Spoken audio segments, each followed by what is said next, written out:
Shalom, shalom, peuple de Dieu, frères et sœurs, bonsoir, bonjour mesdames et messieurs, vous qui êtes connectés maintenant dans notre temps précieux que nous mettons à part pour partager la parole de Dieu. C'est votre humble serviteur, l'apôtre Emmanuel Dizenza, qui depuis la Suisse, Dieu nous a fait grâce dans ce ministère que nous collaborons, dans Christ en action et évangélisation, de la vision de l'homme de Dieu, le pasteur Fofi, le révérend Fofi, le patriarche, je dirais même, Fofi Matafi Ndelo. Que Dieu soit glorifié. Mais ce soir, nous sommes là pour continuer notre enseignement sur la foi. Nous avons dit l'autre fois, nous parlons de la foi et l'autre fois, ça rime, hein? Donc, que la foi, c'est la confiance. Donc, pour ne pas compliquer trop, que ça devient comme spirituel, la confiance, la foi, la confiance est une assurance ou est une certitude. Est une certitude, une assurance des choses qu'on espère, de l'image que nous avons de joie, l'image que nous avons d'une chose que nous désirons, les désirs que nous avons d'une image que nous n'avons pas, nous ne possédons pas. Au fait, la foi, au fait, elle a beaucoup de définitions. La foi aussi, c'est comme on peut dire, la foi, c'est une force invisible qui crée les choses dans le monde invisible, les choses réelles dans le monde invisible et les fait descendre dans le monde réel. Donc, c'est une force qui crée les choses dans le monde invisible et les ramène dans le monde visible. Il y a beaucoup de définitions aussi. Donc, quand c'est une force invisible, c'est-à-dire que là, nous étions arrivés l'autre fois, nous avons parlé de lorsque les disciples sont retournés, ils étaient ébahis de voir, ils étaient étonnés de voir que même les démons. Alors le Seigneur les a expliqué comment ça s'est passé. C'est à cause de ces mesures dont nous avons lu, dans Luc 17, où il disait, Seigneur, augmente-nous la foi.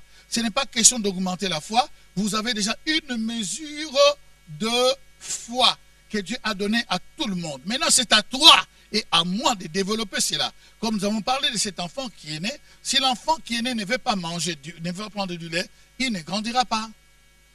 Comme il ne grandira pas, il peut avoir 10 ans, 20 ans, mais il a une taille minable, il a une taille qui n'est pas, comment dirais-je, bon, alors, il y a d'autres enfants dans le monde physique, biologique, hein, ce n'est pas qu'ils ne veulent pas manger, mais ils ont eu déjà de dérangements, des troubles digestifs qui n'arrivent pas à manger. Cela aussi peut causer des problèmes dans la croissance, nous les voyons.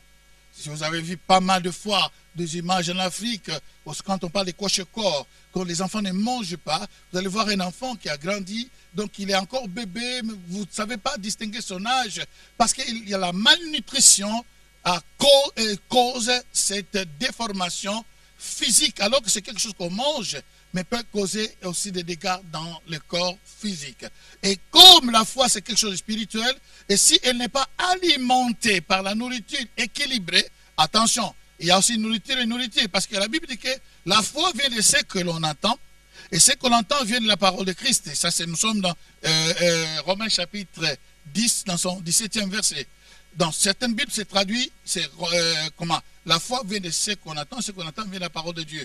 C'est bon, mais dans les originaux, il dit que vient de la parole de Christ. Pourquoi? Parce que toute la Bible est la parole de Dieu. Toute la Bible, de Genèse à l'Apocalypse, c'est la parole de Dieu. Mais tout ce qui est dans la Bible ne nous donne pas la foi, parce qu'il y a des histoires qu'on parle ici, dans la Bible, qui n'ont rien à voir avec notre foi. Il y a des histoires qui sont seulement pour l'Ancien Testament, qui n'est pas valable pour nous. Donc quand on prend la Bible, il y a le décalogue, ça veut dire qu'il y a le 10 commandements, il y a le 5 livres de Moïse, donc il y a la loi, il y a la loi dans le décalogue, et vous allez voir, il y a des lois, comment dirais-je, de l'hygiène, il y a pas mal de choses, de purification, ça c'était bien aussi dans l'Ancien Testament. Et nous avons aussi de prescriptions sacerdotales, les rites, comment ça doit être, tout est dans la Bible. Donc cela n'est pas sujet à notre foi.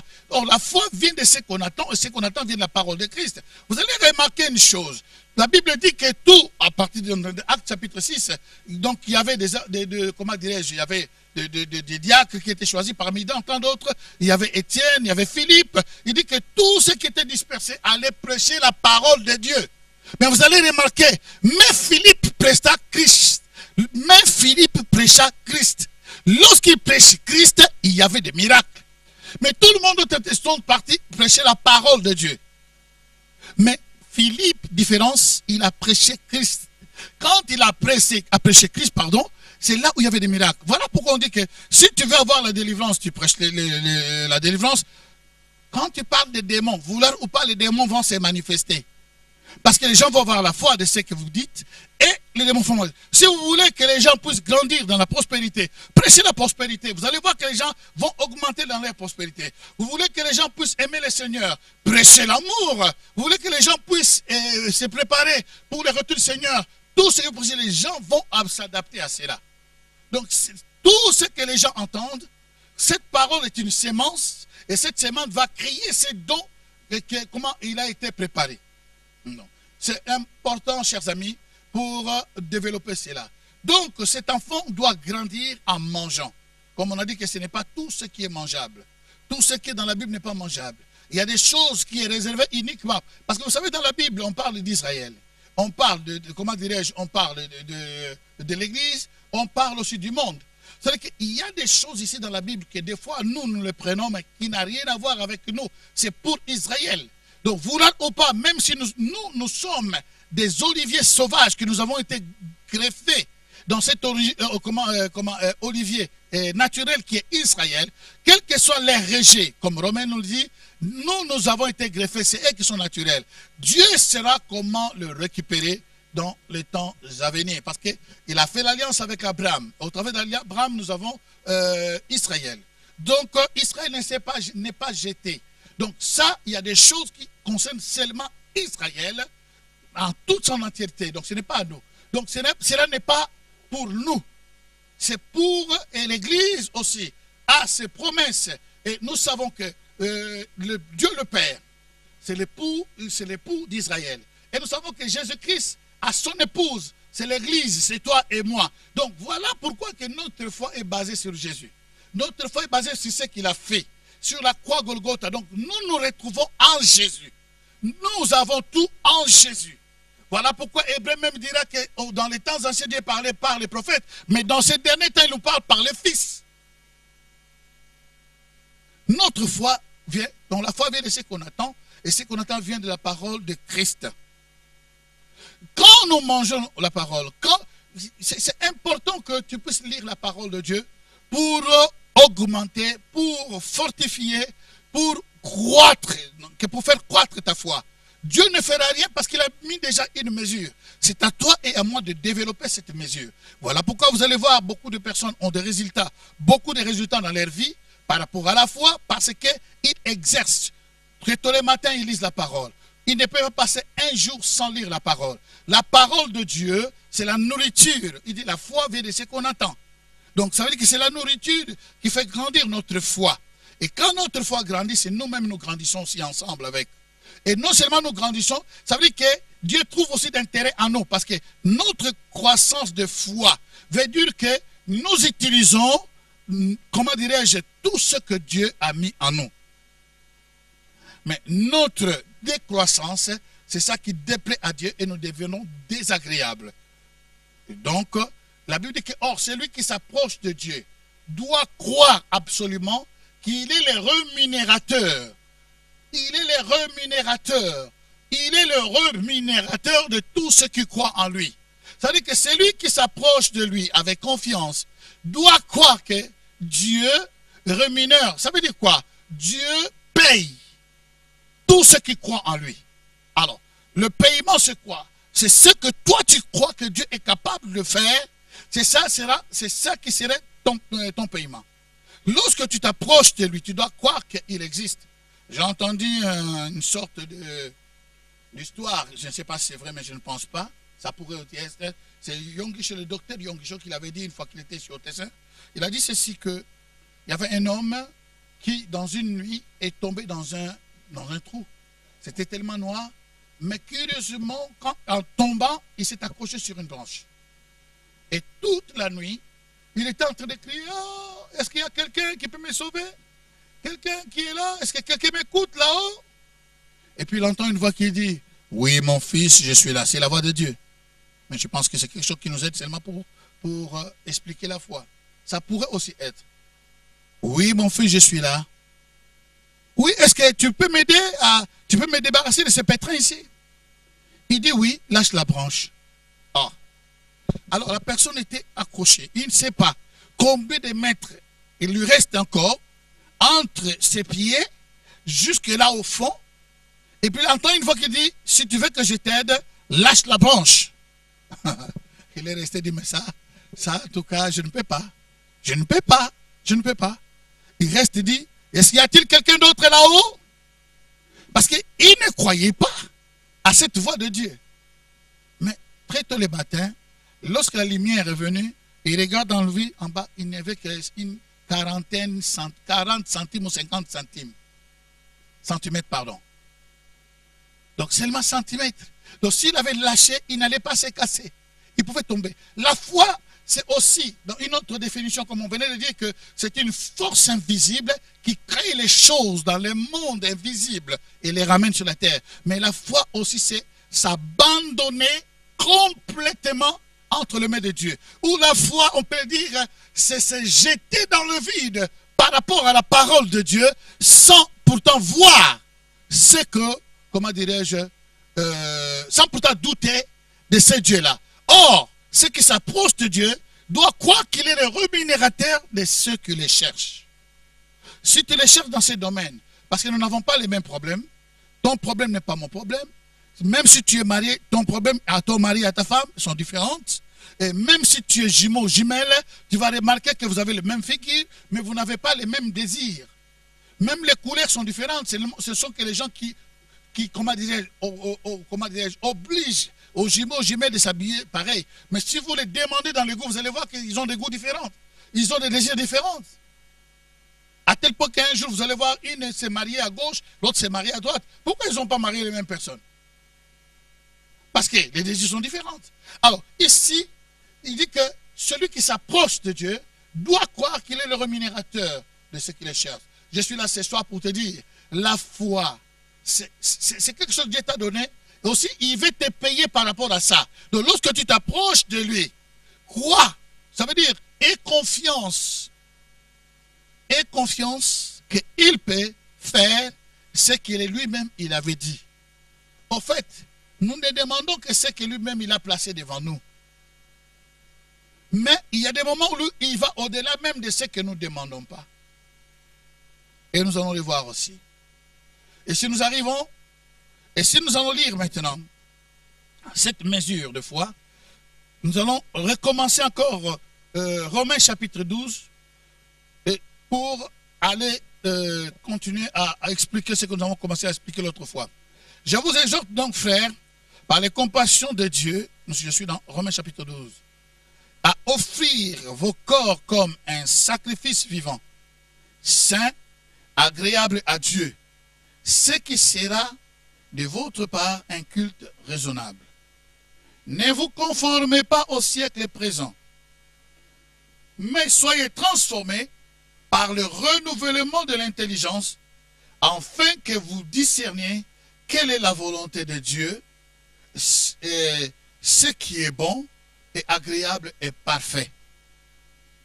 Par la grâce qui m'a été donnée, je dis à chacun de vous de ne pas avoir de lui-même une trop haute opinion, mais de revêtir des sentiments modestes selon la mesure de foi que Dieu a départie à chacun.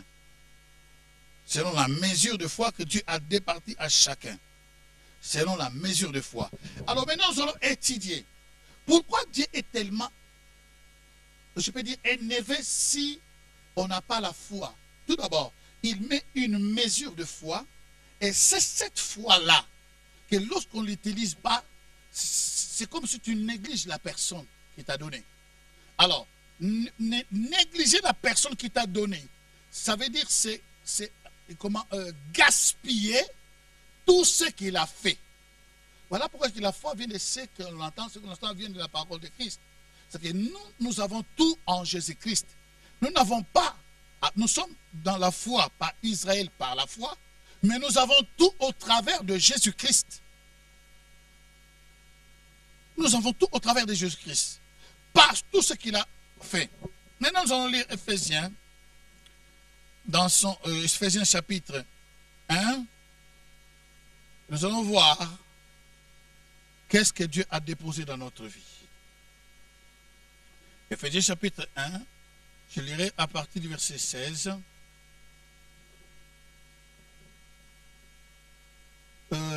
Laissez-moi lire quelque chose peut-être qui n'est pas dans mes notes, pour donner une idée. Nous allons commencer à les lire au verset 11. C'est long, mais on va les lire. Il dit, en lui, donc en Jésus-Christ, nous aussi, nous sommes devenus des héritiers en Jésus. Vous voyez que la foi vient de ce qu'on attend, ce que nous avons les paroles de Christ. Donc tout ce que nous avons, c'est en Christ, par Christ et au travers de Christ. Donc d'autres choses n'est pas à nous. Ayant été prédestinés, suivant le plan de celui qui opère toutes choses d'après les conseils de sa volonté, afin que nous servions à célébrer sa gloire, nous qui d'avance avons espéré en Christ. C'est en Christ. En lui, vous aussi, après avoir entendu la parole de la vérité, je dis, je suis la vérité, je suis le chemin, la vérité et la vie. L'évangile de votre salut, en lui vous avez cru, en Jésus. Pas à Moïse, pas à Abraham, pas aux l'Ancien Testament. En lui vous avez cru, et vous avez été scellés du Saint-Esprit, qui avait été promis. Il avait promis aux disciples, qui avait été promis. Il dit, vous avez été scellés, lequel est un gage de notre héritage pour la rédemption de ce que Dieu s'est acquis pour célébrer sa gloire. Dieu s'est acquis, lorsque tu crois, Dieu s'est acquis, donc avant la fondation, il s'est acquis de toi, donc, afin de célébrer sa gloire. Lorsque toi, tu as la Bible dit qu'une seule âme qui s'est convertie, il y a la fête. Dieu se glorifie. Mais ce que je voulais souligner ici, avant de continuer dans mes notes là, il dit ceci que vous aussi, après avoir cru, vous avez été scellés du Saint-Esprit qui avait été promis. Alors, c'est quoi? Nous avons remarqué, lorsque quelqu'un croit, tout d'abord, si nous avons cru au Seigneur, nous là, ce n'est que la grâce. C'est ce que Éphésiens 2, 8 nous le dit. Nous allons arriver. Ce n'est que par la grâce. Il dit, vous qui avez cru, vous avez été scellés du Saint-Esprit. Or, avant de croire, nous étions des païens. Attention, nous étions tous des païens. Et des païens selon les rangs. Il y avait des païens occultistes, des païens démoniaques, des païens tous, de tous les niveaux, religieux, tout ce que vous voulez, mais en général païens, sans Dieu, ou de Dieu, des idoles. Maintenant, en Jésus-Christ, quand nous avons cru en Jésus-Christ, qu'est-ce qui s'est passé? En fait, c'est le Saint-Esprit, dans sa miséricorde, depuis que nous étions nés biologiquement, Dieu, le Saint-Esprit continue à parler, à travailler dans notre vie pour que nous puissions accepter Jésus. Et un jour, étant païens, nous avons accepté Jésus. Comment nous étions païens? Nous avons des idoles, multiples idoles, nous avons cru non parce que le Saint-Esprit travaillait. Mais alors, maintenant, le jour où nous avons accepté Jésus, ça veut dire que c'est le jour où nous avons laissé l'évangile ou la parole de Dieu prendre une place à nous. C'est à nous de recevoir ou de rejeter. La Bible dit que Jésus-Christ est mort pour tout le monde. Pour quiconque croit, est-ce que tout le monde est sauvé? Non. Parce que Dieu laisse la liberté à chacun de nous. Donc, toi et moi, nous avons choisi librement d'accepter par l'influence du Saint-Esprit. Mais les jours où nous allons croire, la Bible dit que nous avons été scellés. Ça veut dire quoi? Les jours où je dirais, Seigneur, je donne ma vie en toi, les ciels déclarent, c'est fini et c'est fini. Ils viennent, ils scellent. C'est quoi? C'est comme si, vous allez voir, lorsque la police fait ses investigations, dans une maison, qu'est-ce qu'il vient? Il vient, il scelle la maison. Il met tout autour, il peut sceller par des cadenas la porte jusqu'à ce qu'il finisse l'investigation. Il scelle la maison ou par une sorte de bande rouge-blanc et il dit que ça devient un territoire privé. Personne ne doit sortir, personne ne doit rentrer. Ou tout le monde sort, que c'est le Saint-Esprit maintenant qui fait le travail. Lorsque tu donnes ta vie à Jésus, tu es scellé du Saint-Esprit. Maintenant, le Saint-Esprit va faire le travail. Il commence le travail, c'est là où la délivrance commence. Pour commencer à bouter à l'extérieur tout ce que Dieu n'aime pas. Pour commencer à faire sortir tout ce qui n'est pas acceptable dans le royaume de Dieu. Mais toi, tu es scellé. En étant scellé, tu deviens une propriété privée de Dieu. Le Saint-Esprit vient mettre une timbre et dit que ça, c'est la propriété du Saint-Esprit. La propriété du Père, la propriété du Fils. Un jour, j'étais devant un parking. Je voulais parquer. Et puis j'arrive, je vois que c'était parking interdit. Et si on te prend, ils ont mis même un camion, une sorte de camion de police qui soulève la voiture. Et tu vas payer une amende de 500 francs suisses. Vous savez quoi? Je retirais ma voiture pour aller parquer là où il n'y avait pas ces pancartes. Qu'est-ce qui m'a fait fuir là-bas? Il y avait juste ce pancarte qui disait, juste cette annonce, parking privé. Si on te voit parquer, tu as abusé de ce parking, tu payeras 500 francs. Cela m'a fait retourner en arrière pour aller parquer ailleurs. Et le Saint-Esprit m'a parlé. Il dit, qu'est-ce qui t'a fait sortir là? C'est juste une petite écriture. Que si on te voit là parquer, illégalement, tu payeras 500 francs. Mais est-ce que vous savez que vous êtes des propriétés privées lorsque vous croyez en Dieu? Il te sera fait selon ta foi. Lorsque tu crois en Dieu, tu deviens une propriété privée de Dieu. Ça veut dire que le diable, s'il passe par là, il ne peut plus parquer sa voiture là et la laisser, c'est 24 sur 24. Il y a des personnes qui vont délivrance sur délivrance parce qu'ils ne comprennent pas qu'ils sont réellement en Christ. Le jour où tu crois, le Saint-Esprit rentre, il scelle. Tu es scellé par le Saint-Esprit. Et lorsque tu es scellé par le Saint-Esprit, ça veut dire que tu deviens une propriété privée de Dieu. Oh, on s'arrête aujourd'hui ici. Étant propriété privée de Dieu, voilà, c'est cela important pour beaucoup de personnes. Ça fait mal au cœur de Dieu. Ça fait mal dans le cœur du Seigneur Jésus-Christ. Alors, si Jésus-Christ était mort, qu'il a souffert, vraiment qu'il a souffert, comment le cas de cette personne, la délivrance qui ne finit pas, des années et des années, la délivrance ne finit pas. Alors pourquoi Jésus-Christ est-il mort sur la croix? À quoi a servi toute sa souffrance, toutes ces douleurs? À quoi ça servit-il? Voilà, le problème c'est quoi? Mon peuple périt parce qu'il manque la connaissance. Non parce que le diable est grand et puissant, mais parce qu'il manque la connaissance. Oh, où est-ce que tu vas trouver la connaissance si ce n'est pas dans sa parole? Si toi-même tu ne lis pas dans la parole, si tu ne puises pas dans la parole, il y a beaucoup de délivrances qui seraient inutiles. Le fait seulement de lire dans la parole. J'ai entendu un témoignage d'une personne qui chaque jour était dans l'adoration, mais il était possédé. Il lisait la Bible chaque jour, mais il sentait que les choses n'allaient pas. Et ça bougeait même des fois physiquement. Il continuait à prier, à louer, à adorer. Il était plus dans l'adoration. Et chaque jour, il lisait la parole de Dieu. Et cherchait, mais il savait qu'il y avait des problèmes. Un jour, il a entendu. Vraiment, il a vu une personne sortir de son corps. Et la personne dit, c'est impossible de rester dans ce corps. Il a vu une personne sortir et puis disparaître.